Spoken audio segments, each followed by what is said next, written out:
শুভশ্ৰী এটা নতুন ভিডিঅ'লৈ আপোনালোকক স্বাগতম জনালোঁ আৰু বহুত দিনৰ মূৰত এটা ভিডিঅ' কৰিবলৈ লৈছোঁ আৰু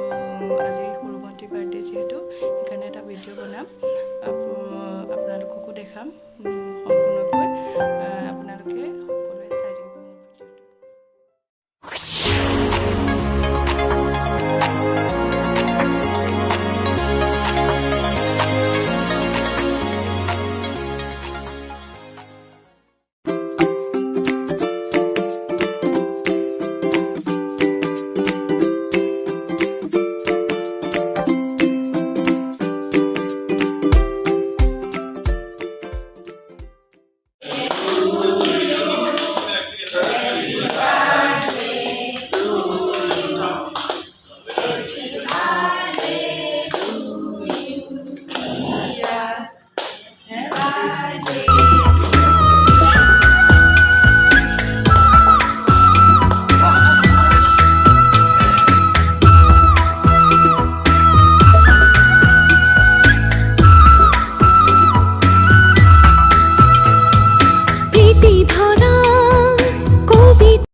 জন্মদিনৰ শেষত কেইখনমান ফটো তুলি ৰাখিলোঁ আৰু সেই ফটোখিনি ইয়াতে এড কৰিলোঁ আৰু মোৰ ভিডিঅ'টো কেনে পালে জনাব যদি ভাল পালে লাইক কমেণ্ট এণ্ড শ্বেয়াৰ কৰি দিব বুলি আশা ৰাখিলোঁ ধন্যবাদ।